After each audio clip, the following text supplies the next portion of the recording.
From the Adventures of Batman and Robin, Batman and the Ninja.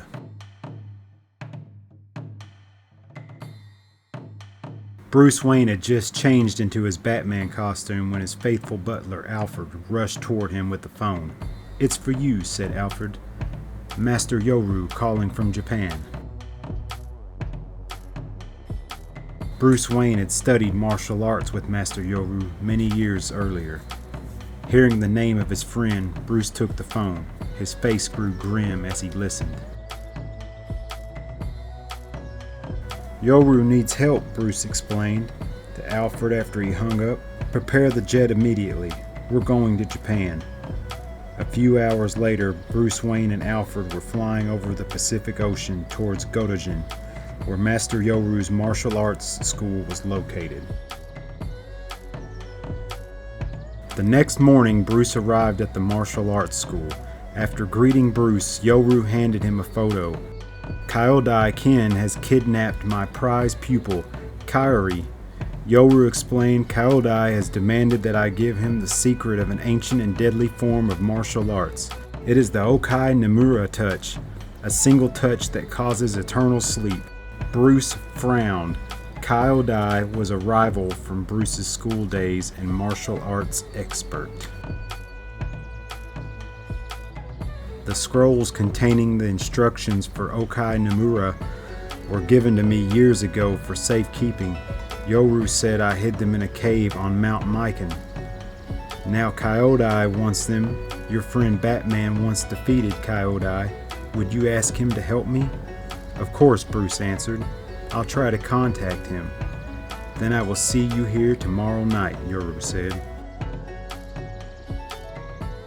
After Bruce returned to the hotel, he told Alfred about his meeting with Yoru. "Kyodai has fought me as both Bruce Wayne and Batman," he explained. "To an expert, fighting styles are like fingerprints. Every style is unique." "Oh dear," said Alfred. "That means Kyodai knows you and Batman are one and the same." The next night, Batman followed Yoru's instructions and waited on the roof of a city building for Kyodai. Batman was holding a map showing the location of the cave where the scrolls were hidden. Kyodai would give up his hostage once he had the map. Soon a ninja stepped out of the shadows. It was Kyodai. "You," Kyodai hissed, recognizing Batman. "We meet again." Kyodai had Kairi with him and was forcing her to stand on the ledge of the roof. Batman had no choice but to hand over the map. "Now let the girl go, Kyodai," he demanded. To give himself time to escape, Kyodai suddenly pushed Kairi off the roof. Batman quickly threw his batarang and bat rope, swung off the roof, and grabbed Kairi as she fell. When they climbed back onto the roof, Kyodai was gone.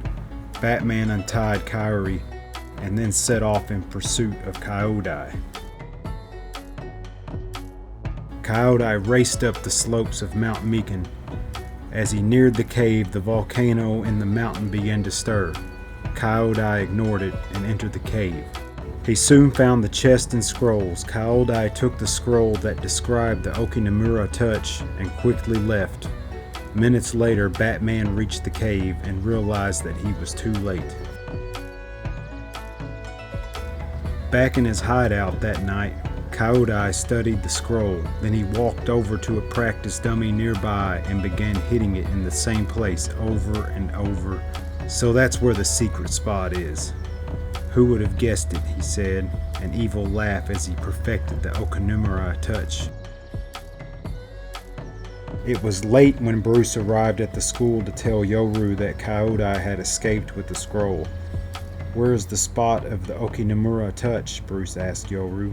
"I cannot say," said Yoru sadly. "I never allowed myself to learn the secret for fear I might be tempted to use it." "Then it's up to Kyodai to make the next move," said Bruce. When Bruce returned to his hotel suite, he discovered that Alfred was missing. An hour later, the phone rang. I have Alfred, Coyote said. He is my prisoner. As Coyote spoke, Bruce quickly attached a device to the phone to trace the call. Coyote continued, "If you wish to save Alfred, you must fight me," he said. "As Batman or Bruce Wayne, it is the same. Yoru will tell you where to meet me." "So that's it," said Bruce as he hung up. The ninja wanted the secret touch in order to destroy Batman. Batman wasted no time. He used the information on the tracer and found Coyote's hideout, but it was deserted. In a corner, Batman found a well-torn practice dummy. He ran his fingers up and down the dummy, studying it closely. Then he picked up the phone and called Yoru. Yoru reported that Coyote had left instructions he would be waiting in the cave on Mount Mikan. Batman raced to the mountain.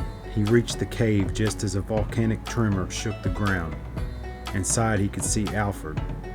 "We meet again, ninja," Batman said. Coyote spun around and the two circled each other. Coyote attacked, but Batman dodged each kick and punch. "Why do you back away, Batman? Afraid of my touch?" Coyote asked mockingly. Just then the volcano rumbled and the ground shook. Batman lost his balance, and Coyote jabbed him hard in the chest. It was the Okinamura touch. Batman shuddered and slumped to the ground. Coyote laughed in triumph. Suddenly Batman leaped to his feet and flipped him over. "It's finished, Coyote," Batman said. "How can you still be alive?" Coyote shouted. Batman was about to grab Coyote when a huge tremor rocked the cave. Then the ground opened between the two men and filled with lava. Coyote was trapped. Batman quickly attached a rope to the batarang and tossed it to Coyote. "Grab it," Batman shouted. "Jump as I pull the rope." A second later, the earth shook violently. More lava poured out, engulfing the island of rock where Coyote stood. Batman peered through the smoke and steam, but Coyote had disappeared. There wasn't a second to spare. Batman grabbed Alfred and tossed him over his shoulder, then ran out of the cave and down the mountainside. Dodging rocks and red-hot lava, Batman and Alfred made it safely to the bottom of the mountain. Later, Alfred asked Batman, "How could you resist Coyote's blow?" "I found Coyote's practice dummy," Batman answered. "There was a soft spot on it, where he had jabbed many times. I protected that spot on myself by wearing a thick pad under my costume." "Most ingenious, sir," said Alfred. That afternoon, Bruce Wayne and Alfred told Yoru what had happened. Yoru was impressed. Coyote was trapped, he said, but Batman offered to help his enemy. Batman is a most honorable warrior, and honor is the most powerful weapon of all. Tell Batman I have great respect for him. "I'm sure he already knows," Bruce said with a bow. The end.